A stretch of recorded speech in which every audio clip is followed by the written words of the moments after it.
দেখো ট্যালিতে আমরা যে মানে এই সে ভার্সনটা ইউজ করছি সেটা হচ্ছে ট্যালি ERP9, ঠিক আছে। আমরা এটা হচ্ছে হুম হুম স্টুডেন্ট স্টুডেন্ট মোড আর কি, বা এডুকেশনাল মোড বলা হয়, ঠিক আছে। মেন মোড যেটা মানে যেটা বাই করতে হয় যে মোডটা, সেটা দাম তো অনেক, তুমি জানো হয়তো 25-26 হাজার টাকা দাম। সেই জন্য কেউ ওটা মানে যে হুম কোনো ইনস্টিটিউশনে যেটা করে সেটা হচ্ছে এডুকেশনাল মোড দিয়েই করে। এডুকেশনাল মোড আর অরিজিনাল যে মোডটা সেটা সবই সেম, শুধু একটা জিনিস পার্থক্য আছে, সেটা কি, ওই যে মোডটা অরিজিনাল যে মোডটা সেটা 1 তারিখ থেকে 30 বা 31 তারিখ, মানে একটা মাসে যতদিন থাকে যে কোনো ডেট বসানো যায়, কিন্তু এক্ষেত্রে শুধুমাত্র 1 তারিখ, 2 তারিখ আর ওদিকে লাস্ট ডেটটা অর্থাৎ 30 তারিখ বা 31 তারিখ এগুলো বসানো যায়, এছাড়া আর কোনো ডেট বসানো যায় না। মানে এখানে 3টে ডেট বসানো যায় আর ওখানে সবগুলো ডেট বসানো, মানে ওখানে সবগুলো ডেট বসানো যায় আর এখানে মাত্র 3টে ডেট বসানো যায়। এই হচ্ছে পার্থক্য, এছাড়া আর সব সেম, ঠিক আছে। হুম হুম। আমি এখানে এই দেখো ওয়ার্ক ইন এডুকেশনাল মোড পাচ্ছ তো, আমার স্ক্রিন দেখতে পাচ্ছ তো। হ্যাঁ হ্যাঁ দেখতে পাচ্ছি, হ্যাঁ দেখতে পাচ্ছি। গিয়ে এখানে এন্টার মারলাম, ঠিক আছে। এন্টার মারার সাথে সাথে আমাদের ট্যালি ERP9টা খুলে গেল।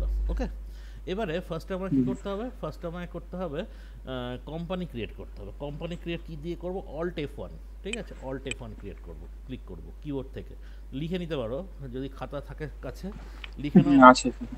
লিখে নাও, for company create we press Alt F1 from the keyboard, ঠিক আছে। তো এখানে দেখো ফার্স্ট আসছে হুম কি হুম। সিলেক্ট কোম্পানি, তারপর হচ্ছে log in as remote user, আর একটা হচ্ছে ক্রিয়েট কোম্পানি। আমরা কোথায় যাবো, এই ক্রিয়েট কোম্পানিতে যাবো, গিয়ে এন্টার মারবো, ঠিক আছে। তাহলে ক্রিয়েট কোম্পানি থেকে এন্টার মারলাম। এবার আমি এটা ধরো কোম্পানি ক্রিয়েট করব, কীভাবে কোম্পানি ক্রিয়েট করবো, ধরো তোমার নাম কি বলো। নবনীল। নবনীল, NABANIL। NABANAL, নবনীল অ্যান্ড কো। ধরো আমার কোম্পানির নাম করলাম কি নবনীল অ্যান্ড কো, ঠিক আছে। হুম হুম। এন্টার মারবো। অ্যাড্রেস তোমার কোথায় থাকো, গড়িয়া না। বাঘা যেতেন। বাঘাযতীন দিলাম, ঠিক আছে। কান্ট্রি ইন্ডিয়া হুম। দিলাম, পিনকোড কত বলো। 7, 92। আচ্ছা। 7,92,000। দাঁড়ো, পিনকোড, আচ্ছা ফার্স্টে স্টেট দিতে হবে আমাকে। হুম স্টেট হচ্ছে ওয়েস্ট বেঙ্গল, একদম নিচেরটা।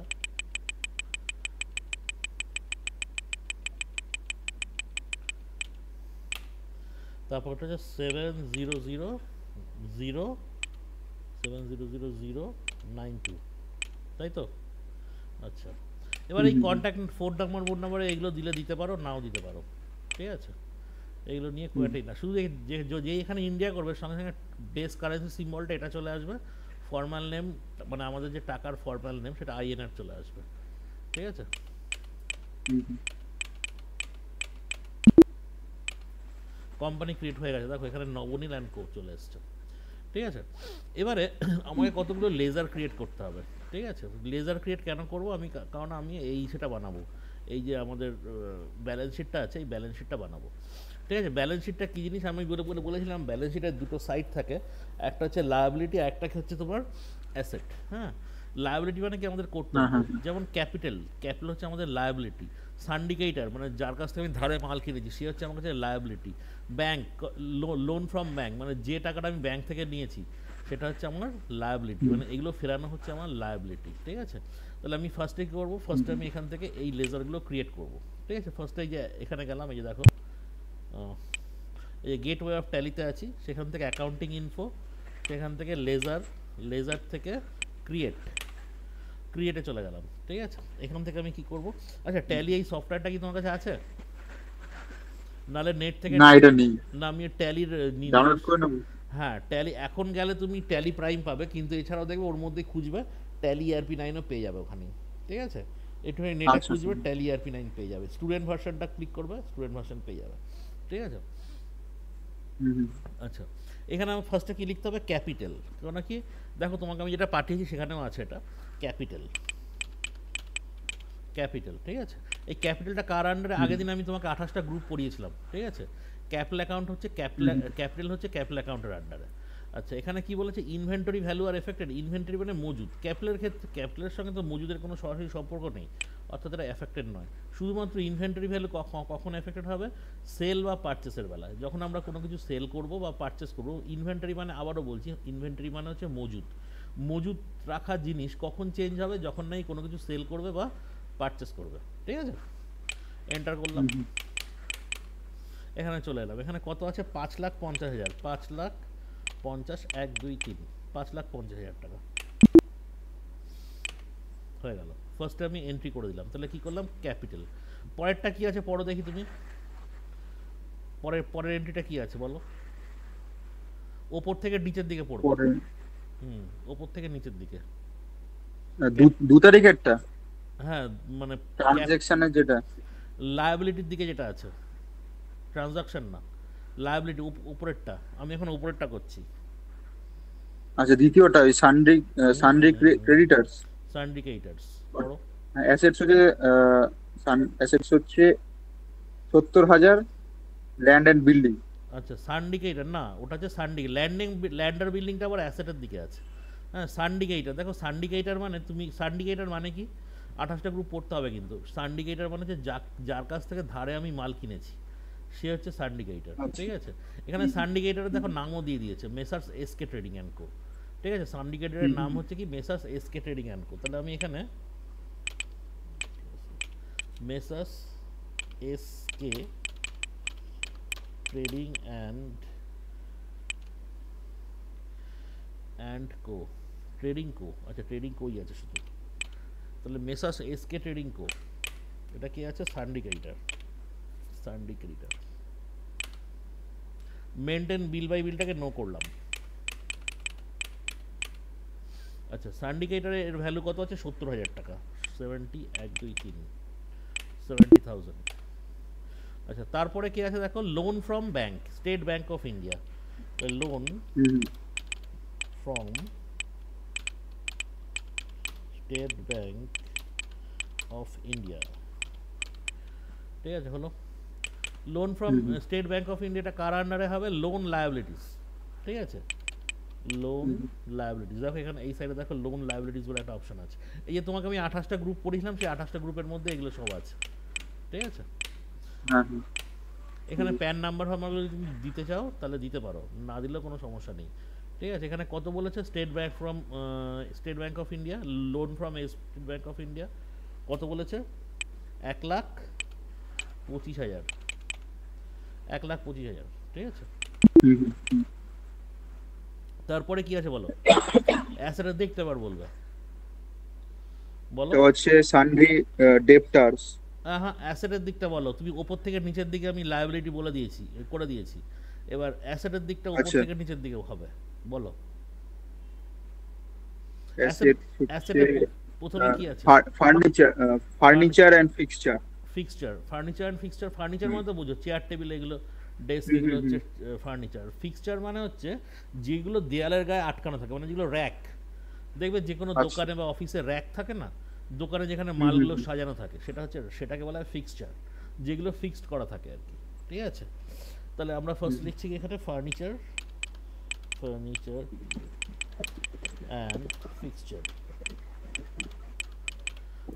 And fixture. এটা কিসের আন্ডারে পড়বে, ফার্নিচার অ্যান্ড ফিক্সচার। এটা কি ধরনের asset, fixed asset, fixed asset. ঠিক আছে, ইনভেন্টরি ভ্যালু এখানে এফেক্টেড নয়। এর ভ্যালু কত আছে, 1,25,000 টাকা, 1,25,000। দেখো এই সাইডের গুলো, অর্থাৎ লায়াবিলিটির দিকে যেগুলো আছে, মানে তোমার বাঁ দিকে যেগুলো রয়েছে সেগুলো সব হবে সিআর। মানে এখানে তিনটে জিনিস আছে, একটা হচ্ছে ক্যাপিটাল, একটা হচ্ছে সান্ডিকেটার, একটা হচ্ছে state bank of India, loan from state bank of India, এগুলো সব হবে কি সিআর। আর বাঁ দিকে যেগুলো আছে সেগুলো হবে সব কি ডিআর। ওকে, তারপরে কি আছে, land and building,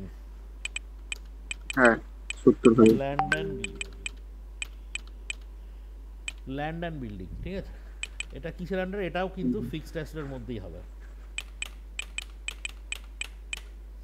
land and building এ কত আছে, 3,50,000, 3,50,000, 1 2 3, 50,000 হয়ে গেল।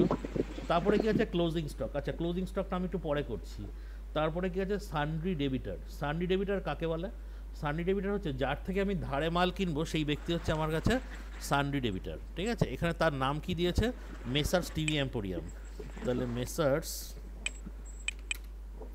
TV emporium, messrs TV emporium এ কার আন্ডারে পড়বে? Messrs TV emporium sundry debtor বা ডেপ্টার। ঠিক আছে, ব্যালেন্স বিল বাই বিলটাকে আমি নো করলাম, করে আমি এগিয়ে যাব। এখানে অ্যামাউন্ট কত আছে? ৭৫,০০০ টাকা, ৭৫,০০০। তারপরে কি আছে? Cash in hand. আচ্ছা দেখো, ক্যাশ ইন হ্যান্ড এটা বাই ডিফল্ট আমার এখানে তৈরি করা আছে। ঠিক আছে, ক্যাশ বলে একটা লেজার অলরেডি আমার এখানে তৈরি করা আছে। ঠিক আছে, এই দেখো ক্যাশ আছে, এই জন্য আমাকে এটা তৈরি করতে হবে না। ঠিক আছে, তাহলে কি বললাম? ক্যাশ বলে যে লেজারটা সেটা অলরেডি তৈরি করা আছে, সেই জন্য আমাকে এটাকে তৈরি করতে হবে না। ঠিক আছে, শুধু এখানে আমি অ্যামাউন্টটা বসিয়ে দেবো। অ্যামাউন্ট কত আছে? অ্যামাউন্ট হচ্ছে ৫৫,০০০ টাকা, 55,123 হয়ে গেল। ঠিক আছে, তারপরে কি আছে দেখো, তারপরে আছে ইউকো ব্যাংক। ঠিক আছে, ইউকো ব্যাংকটা এটা আমায় ক্রিয়েট করতে হবে। ইউকো ব্যাংক কার আন্ডারে হবে? ইউকো ব্যাংক হচ্ছে আন্ডার ব্যাংক অ্যাকাউন্ট। ঠিক আছে, তাহলে ইউকো ব্যাংক এটা হচ্ছে আন্ডার ব্যাংক অ্যাকাউন্ট। ঠিক আছে, এখানে অ্যাকাউন্ট নাম্বার আমরা তুমি চাইলে দিতে পারো, দিয়ে দেবে এগুলো। ঠিক আছে, এখানে আমি দিচ্ছি না, এখানে কোনো অসুবিধা হবে না, না দিলেও। এখানে কত দেবো? এখানে ২৫,০০০ টাকা, ২৫,০০০, ১ ২ ৩। হ্যাঁ, যদি তোমার ইউকো ব্যাংকে, যদিও তোমার নামে তো একটাই থাকবে, অসুবিধা হবে না। এখানে অ্যাকাউন্ট নাম্বার, আইএফএসসি কোড চাইলে তুমি দিতে পারো। ঠিক আছে, ওকে, হয়ে গেল। তারপরে কি আছে? স্টেট ব্যাংক অফ ইন্ডিয়া, লিখে দাও STAT, state bank of India. মানে স্টেট ব্যাংক অফ ইন্ডিয়াতে তোমার কি পরিমাণ অ্যামাউন্ট আছে, ব্যাংক অ্যাকাউন্ট এটাও। এখানে কত দিতে হবে? এখানে আছে ২০,০০০। তাহলে দেখো আমার সবগুলো হয়ে গেছে, শুধু একটাই হয়নি, সেটা কি? Closing stock. আচ্ছা, ক্লোজিং স্টক মানেটা কি বোঝো? হ্যালো, শুনতে পাচ্ছ? হ্যাঁ স্যার, শুনতে পাচ্ছি। আচ্ছা, ক্লোজিং স্টক মানে কি বুঝতে পারো? ক্লোজিং স্টক কাকে বলে? ক্লোজিং স্টক মানে হচ্ছে, ধরো কোনো একটা ফাইন্যান্সিয়াল ইয়ার যখন শেষ হয়ে যায়, তখন তো পরে, মানে ধরো 31 এপ্রিলে, মার্চে একটা ফাইন্যান্সিয়াল ইয়ার শেষ হয়ে গিয়ে 1 এপ্রিল থেকে নতুন একটা ফাইন্যান্সিয়াল ইয়ার শুরু হয়। জানো নিশ্চয়ই এটা, এটা জানো তো? ফার্স্ট দিনে আমি বলেছিলাম। তাহলে এই যে 31 মার্চের রাতে যে মালটা তোমার পড়ে রইলো, সেটা নিশ্চয়ই তুমি ফেলে দেবে না, সেটা কি হয়? পরের ফাইন্যান্সিয়াল ইয়ারের সঙ্গে যুক্ত হবে। ঠিক আছে, এটাকেই বলা হয়, এই যেটা রয়ে গেল আর কি, সেই মালটাকেই বলা হয় তোমার, সেই প্রোডাক্টটাকেই বলা হচ্ছে কি আমার ক্লোজিং স্টক। ঠিক আছে, অর্থাৎ স্টক মানে যেটা তোমার গোডাউনে রয়েছে, সেটাই হচ্ছে তোমার স্টক। অর্থাৎ ওই ফাইন্যান্সিয়াল ইয়ারে যে স্টকটা আনসোল্ড অবস্থায় রয়ে গেল, সেটাই হচ্ছে ক্লোজিং স্টক। ওকে, তাহলে এখানে আমরা ক্লোজিং স্টক ডিরেক্ট করতে পারবো না। এটাকে আমরা কিভাবে বানাতে হবে? এটার জন্য আমার যেতে হবে ইনভেন্টরি ইনফোতে। ইনভেন্টরি ইনফোতে গিয়ে ফার্স্টে করতে হবে আমাকে ইউনিট অফ মেজারমেন্ট ক্রিয়েট। কি আছে এখানে? টিভি সেট, সরি সিম্বল কি আছে? আচ্ছা, আমার এখানে কি আছে দেখো, এখানে বলেছে ক্লোজিং স্টক বলেছে 10 পিসেস অফ টিভি সেট। তাহলে টিভি সেটকে আমরা কোন ইউনিটে মেজার করি? Number of TV set pieces দিয়ে, মানে পিস দিয়ে, 1 পিস 2 পিস 3 পিস। ঠিক আছে, সেটাকে আমরা PCS দিয়ে লিখবো। হ্যাঁ, আর ফর্মাল নেম কি? PIECES, pieces. হয়ে গেল।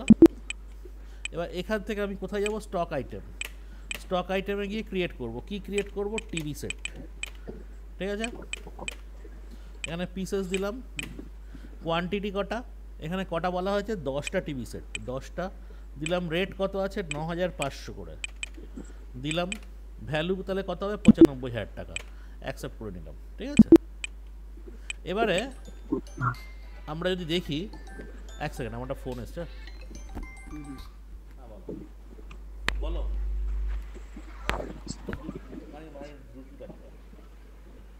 রুটি বানিয়ে দাও।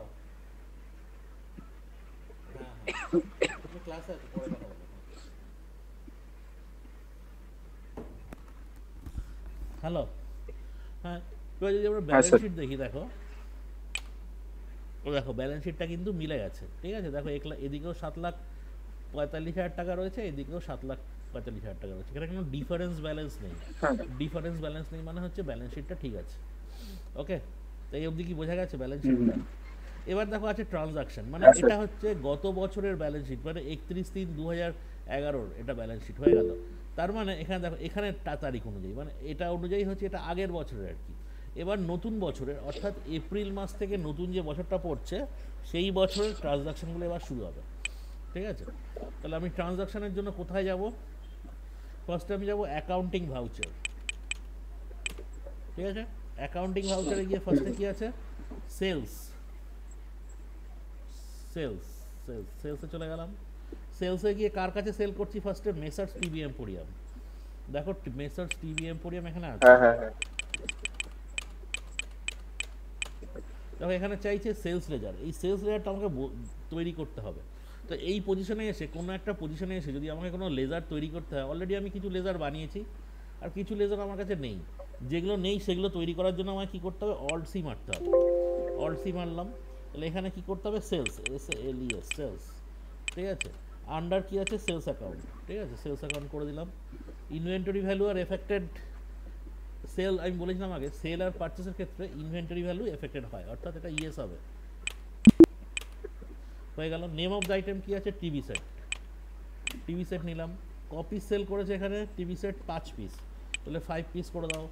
কত করে সেল করেছে? 10,000 টাকা। কিনেছিল কত?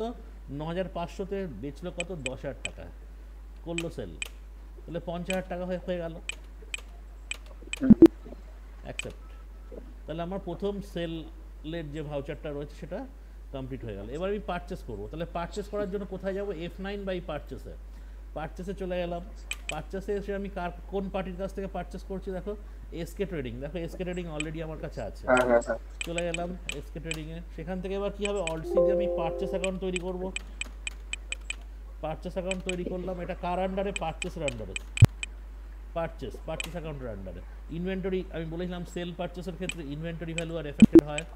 হয়ে গেল। ঠিক আছে, নেম অফ দ্য আইটেম কি পারচেস করছি আমি? TV set. কোয়ান্টিটি কটা বলেছে এখানে? কোয়ান্টিটি বলেছে 5টা।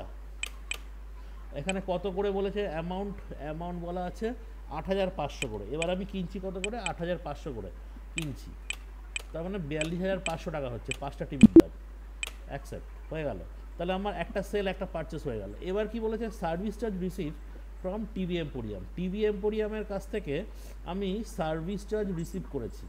ঠিক আছে, দেখো সার্ভিস চার্জ রিসিভ মানে হচ্ছে আমি কোথায় যাবো এবারে? রিসিপ্টে যাব। রিসিপ্ট, যেহেতু আমি এখানে ক্যাশে নিয়েছি টাকাটা, সেই জন্য আমার যে কোম্পানি থেকে নিয়েছি তার নাম না লিখলেও চলবে। তাহলে এখানে অল্ট সি দিলাম, দিয়ে আমি কি বানাচ্ছি? Service charge receive. Service charge receive করলাম। এটা কার আন্ডারে? আচ্ছা এক সেকেন্ড,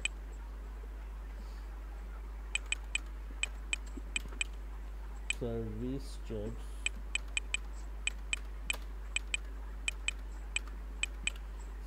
রিসিভ। এটা কার আন্ডারে? Indirect income. কেন ইনডাইরেক্ট ইনকাম? কারণ ওর মেন বিজনেস হচ্ছে টিভি বিক্রি করা, সেখানে ও কী করছে? টিভি সার্ভিস করে ইনকাম করছে, সেই জন্য এটা কি ইনডাইরেক্ট ইনকামের মধ্যে পড়ে। ঠিক আছে, ইনভেন্টরি ভ্যালু এফেক্টেড নো, মানে সার্ভিস চার্জের সঙ্গে ইনভেন্টরি অর্থাৎ মজুদের কোনো সম্পর্ক নেই। এখানে কি বলেছে? Service charge receive from TV emporium of repairing 2 TV set at the rate of 2,500, মানে একটা টিভি সেট সারাতে ও নিয়েছে কত? 2,500 টাকা, কিন্তু ও সারিয়েছে কটা টিভি সেট? 2টো। তাহলে এখানে কত হবে? 5,000 টাকা। 2টো টিভি সেট সারিয়েও কত পেয়েছে? 5,000 টাকা। এখানে কিসে পেয়েছে? By cash. আচ্ছা এখানে দেখো ক্যাশ কথাটা কিছু লেখা নেই, কিন্তু যেহেতু যদি কোনো ক্ষেত্রে কোনো কিছু না লেখা থাকে তাহলে সেটা আমরা কি বলবো? সেটা ধরে নেবো ক্যাশ হিসাবেই আছে। ওকে, তারপরে কি আছে? Carriage outward paid.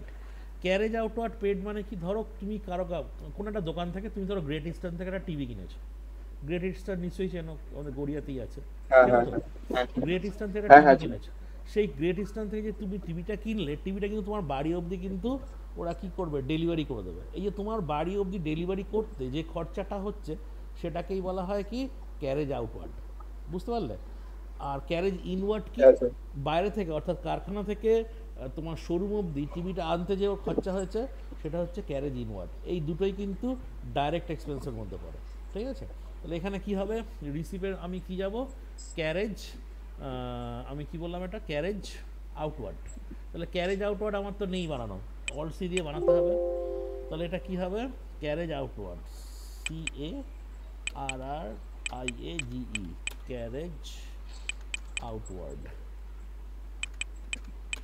Carriage outward, ঠিক আছে? ক্যারেজ আউটওয়ার্ড এটা কিসের মধ্যে, এটা হচ্ছে ডাইরেক্ট এক্সপেন্স, ডাইরেক্ট এক্সপেন্সের মধ্যে পড়ে। হয়ে গেল। ক্যারেজ আউটওয়ার্ড কত বলেছে এখানে, ক্যারেজ আউটওয়ার্ড বলেছে এখানে 350 টাকা, বাই কি হবে, ক্যাশ। হয়ে গেল। এবারে কি হয়েছে দেখো, পেড রুপিস 40,000 এসকে ট্রেডিং। হ্যাঁ, এসকে ট্রেডিংকে 40,000 পেড করেছে, মানে পেমেন্ট করছো তুমি। তাহলে আমি কি করব, F5 প্রেস করে পেমেন্টে চলে যাব। কাকে করছে, এসকে ট্রেডিংকে। এসকে ট্রেডিং তোমার কাছে কত পায়, 1,12,500 টাকা, ঠিক আছে? এসকে ট্রেডিং তোমার কাছে পায়, সরি 1,12,000 কেন, 1,25,000 হওয়া উচিত ছিল এটা।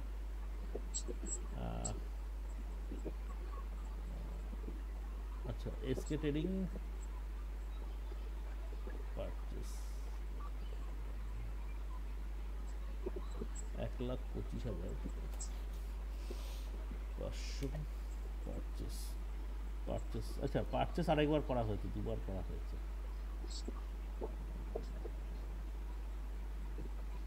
একদম, আমি একটুখানি দেখে যাচ্ছি।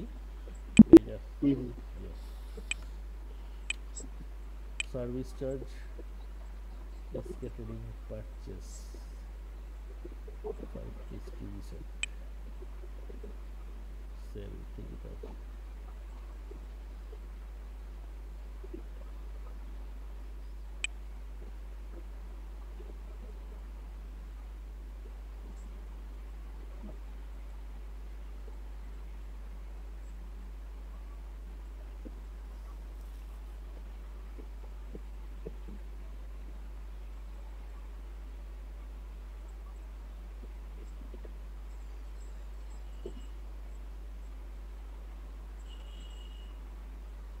আচ্ছা, হ্যাঁ, এসকে ট্রেডিংয়ে আগে 70,000 টাকা ছিল, পরে 42,500 টাকা হয়েছে, মানে 1,12,500 টাকা, ঠিক আছে? ওকে, আচ্ছা। তো এখানে কি বলছে, আমি বলছে যে paid rupees 40,000 to SK trading. তাহলে আমি কি করবো, এবারে পেমেন্ট করব, পেমেন্টে চলে গেলাম। কাকে করব, এসকে ট্রেডিংয়ে করব। কত করব, 40,000, 40,000 হয়ে গেল। এবারে বাই এসকে ট্রেডিং, মানে বাড়ছে কার, এসকে ট্রেডিংয়ের বাড়ছে, কমছে কার, ক্যাশের। এই তাহলে ক্যাশ থেকে আমি এসকে ট্রেডিংকে দিয়ে দিলাম, ঠিক আছে? এবারে আর বাদবাকি যে পেমেন্টগুলো আছে সেগুলো করব। সেগুলোর মধ্যে কী কী আছে, অফিস রেন্ট পেড, ঠিক আছে? অল সি দিয়ে আবার বানাচ্ছি আমি, OFFIC, office rent paid, office rent paid, office rent paid কত আছে, office rent paid, office rent paid the month of March, এটা হচ্ছে 2,000 ইন ক্যাশ। তাহলে অফিস রেন্ট পেডটা কিসের মধ্যে, ইনডাইরেক্ট এক্সপেন্স, এটা ইনডাইরেক্ট এক্সপেন্স, ইনডাইরেক্ট এক্সপেন্স। তাহলে ইনভেন্টরি ভ্যালু এফেক্টেড হয় না এতে। কত বলেছে office rent paid, office rent paid হচ্ছে এখানে 2,000 টাকা, 2,000, 2 কি হবে, ক্যাশ। হয়ে গেল। তাহলে আমাদের এখানে কতদূর আমরা এলাম, অফিস রেন্ট পেড। এবার হচ্ছে electricity bill, electric bill paid. তাহলে আবার আমাকে বানাতে হবে ELECTRIC, electric bill, electric bill paid কত টাকা, এটাও ইনডাইরেক্ট এক্সপেন্স। হ্যাঁ, এবার তুমি বলো স্যার ইলেকট্রিক বিল পেড কেন ইনডাইরেক্ট এক্সপেন্স? দেখো, তুমি যখন কোনো একটা প্রোডাক্ট তৈরি করো তখন যে ইলেকট্রিক বিলটা লাগে সেটা কিন্তু ডাইরেক্ট এক্সপেন্স। ধরো তুমি লোহা গলিয়ে লোহার কিছু একটা বানাবে, সেক্ষেত্রে যে ইলেকট্রিকটা লাগবে সেটা কিন্তু তোমার ডাইরেক্ট এক্সপেন্স। কিন্তু তুমি ওই লোহার প্রোডাক্টটা যখন নাকি কোনো একটা শোরুমে নিয়ে গিয়ে রাখবে, এবং শোরুমে লাইট ধরানোর জন্য যে ইলেকট্রিক বিল উঠবে বা ফ্যান চালানোর জন্য যে ইলেকট্রিক বিল উঠবে, সেটা কিন্তু ওই প্রোডাক্টটা তৈরির সঙ্গে সরাসরিভাবে যুক্ত না, সেই জন্য এটা কিন্তু ডাইরেক্ট এক্সপেন্স হয় না, ওটাকে বলা হয় ইনডাইরেক্ট এক্সপেন্স। ওকে, আচ্ছা এখানে ইলেকট্রিক বিল পেড কত বলেছে, এখানে বলেছে ইলেকট্রিক বিল পেড হচ্ছে 550 টাকা, 550 টু কি ক্যাশ। ওকে,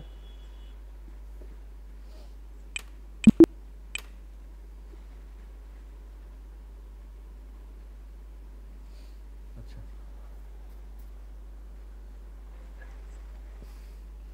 এবারে দেখো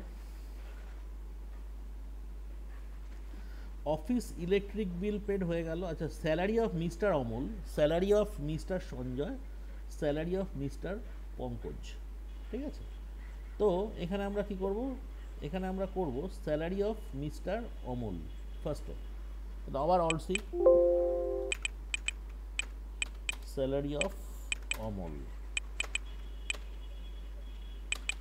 এটাও ইনডাইরেক্ট এক্সপেন্স।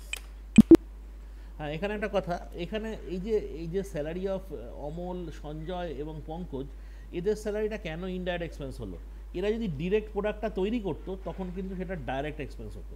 হ্যাঁ, কারণ ওয়েজেস যেটা অর্থাৎ মজদুরের যে স্যালারি, ফিক্সড স্যালারিটা, সেটা কিন্তু তোমার ডাইরেক্ট এক্সপেন্স হয়। কিন্তু এরা কেউ মজদুর না, এরা হচ্ছে দোকানে যেখানে টিভিটা বিক্রি হচ্ছে সেখানে থাকে, মানে সেলসম্যান বলতে পারো, ঠিক আছে। সেই জন্য এদের স্যালারিটা ইনডাইরেক্ট এক্সপেন্সের মধ্যে পড়ে। তাহলে কত বলেছে স্যালারি অফ মিস্টার অমল, এখানে বলেছে 2500, 2500, ঠিক আছে। এবার আবার আমি এখানে 2 চলে এসছে, কিন্তু আমি এটাকে জোর করে বাই করে দিলাম, আবার অলসি মারব। এবার কি আছে salary of Sanjay, salary of কি হবে সঞ্জয়, সঞ্জয়, স্যালারি অফ সঞ্জয় কি হবে, এটাও ইনডাইরেক্ট এক্সপেন্স। এর অ্যামাউন্ট কত আছে, স্যালারি অফ সঞ্জয় আছে 1500, 1500 টাকা। আবার এই 2টাকে জোর করে আমি বাই করে দেবো, ঠিক আছে। অলসি মারবো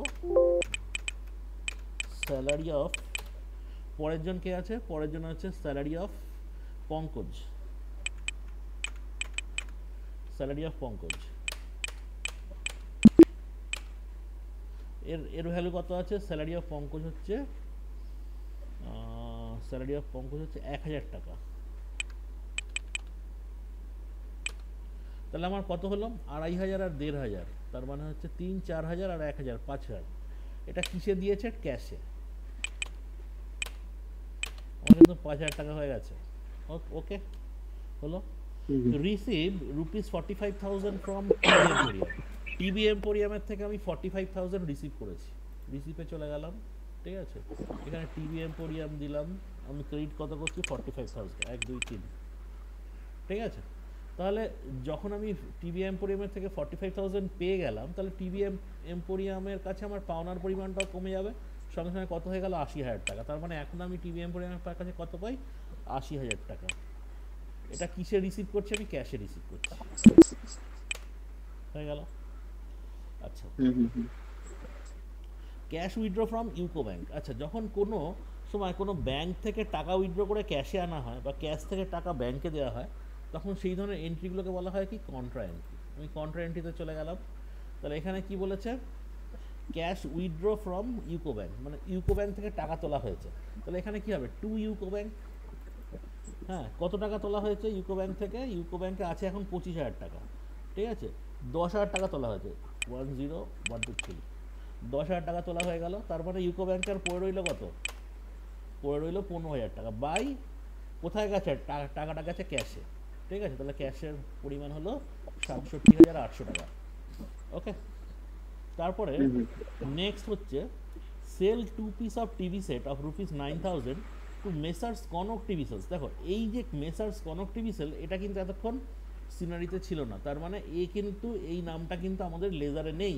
তাহলে এর লেজার কিন্তু আমাকে ক্রিয়েট করতে হবে। তাহলে আমাকে সেলসে গেলাম, হ্যাঁ, পার্টি অ্যাকাউন্ট নেম অলসি মারবো। এখানে কি আছে, মেসার্স কি আছে, messrs Kanak TV sales, Kanak TV sales, messrs Kanak TV sales পেলাম। এ আমার কাছ থেকে মাল কিনছে, যে তোমার কাছ থেকে মাল কেনে সে কে, সে হচ্ছে সান্ড্রি ডেবিটর। সানডি ডেবিটার দিলাম, sundry debtor. Maintain bill by বিলটাকে নো করে রেখেছি, ডিসপ্যাচ নট দিলে দিতে পারো। আচ্ছা, এখানে কী হবে, সেলস রেজাল্ট। দেখো সেলস আগে থেকে আমি মানানোই আছে। নেম অফ দ্য আইটেম কী হবে, টিভি সেট। ঠিক আছে, এর কাছে কপিস টিভি সেট বিক্রি করা হয়েছে, এর কাছে 12,500 টাকা করে, সরি এর কাছে 9,500। হ্যাঁ 9,500 টাকা করে 2 পিস টিভি সেট বিক্রি করা হয়েছে। তাহলে আমি 2 পিস হচ্ছে কত করে, 9,500 করে বিক্রি করা হয়েছে, কারণ 19,000 টাকা হয়ে গেল। এবার service charge receive from Kanak TV sets. আমি আগেও একটা সার্ভিস চার্জ রিসিভ তৈরি করেছিলাম, আবার রিসিভে চলে গেলাম। কোথায় যাব, সার্ভিস চার্জ রিসিভ চলে গেলাম, গিয়ে এই কনকের থেকে কত টাকা নিয়েছি, 1250 টাকা। 1250 টাকা কনক টিভি সেলসের থেকে নিয়েছি, due to service charge receive. তাহলে আমার সার্ভিস চার্জ রিসিভ আগে ছিল 5,000 টাকা, আর সঙ্গে 1250 যোগ হলো, মানে 6,500 টাকা। এই টাকাটা আমার কি কোথায় এসছে, ক্যাশে ঢুকেছে। তাহলে ক্যাশে এখন আমার টোটাল অ্যামাউন্ট হলো কত, 69,050 টাকা হয়ে গেল। আচ্ছা, এবার রিসিভ 15,000 টাকা from TV Kanak TV sales against bill number এত। আচ্ছা, কনক টিভি সেলসের কাছে আমি কী করছি, রিসিভ করছি। তো রিসিভে চলে যাব, অলরেডি আমি রিসিভেই আছি। এখান থেকে মেসার্স কনক টিভি সেলস গেলাম, কনক টিভি সেলসের কাছে আমি পাই কত, 19,000 টাকা পাই। ও আমার দিচ্ছে কত, 15,000 টাকা দিচ্ছে। ঠিক আছে, তাহলে 15,000 টাকায় নিয়ে নিলাম, পেলাম 15,000। বাই কী হবে, ক্যাশ। যদি কিছু না বলা থাকে, কোনো ব্যাঙ্ক অ্যাকাউন্ট না বলা থাকে, কোনো ব্যাংকের থ্রু দিয়ে না বলা থাকে, তাহলে সেটা বাই ডিফল্ট ক্যাশ হবে। এবার কি বলছে, cash deposit two state bank of India. আমি স্টেট ব্যাঙ্ক অফ ইন্ডিয়াতে ক্যাশ ডিপোজিট করেছি। আমি আগেই বলেছি, ক্যাশ থেকে ক্যাশ, ক্যাশ থেকে ব্যাঙ্ক, ব্যাঙ্ক থেকে ব্যাঙ্ক, ব্যাঙ্ক থেকে ক্যাশ, এগুলো সবই কী হয়, কন্ট্রা এন্ট্রির মধ্যে হয়। ঠিক আছে, তাহলে আমি কি ডিপোজিট করেছি, ক্যাশ ডিপোজিট করেছি। তাহলে ক্যাশ আমার কমবে 10,000 টাকা। কত ডিপোজিট করেছি, ডিপোজিট ক্যাশ রুপিস 15,000, 15,000 টাকা, 1 2 3। তাহলে 15,000 টাকা আমার কমে যাবে ক্যাশ থেকে। ঠিক আছে, তাহলে দেখো ক্যাশ থেকে 15,000 টাকা কমে গেল। গিয়ে এই টাকাটা ঢুকছে কোথায়, স্টেট ব্যাঙ্ক অফ ইন্ডিয়াতে। তাহলে স্টেট ব্যাঙ্ক অফ ইন্ডিয়ার তাহলে অ্যামাউন্ট কী হবে, বাড়বে। তার মানে আগে ছিল কত, 20,000 ছিল মনে হয়, হ্যাঁ 20,000 ছিল, আর 15,000 যুক্ত হয়ে 35,000 টাকা হলো। এখানে কি কি অ্যামাউন্টে টাকাটা দিয়েছো সেটা তুমি এখানে করে নিতে পারো, না করলে কিছু যায় না, হয়ে গেল।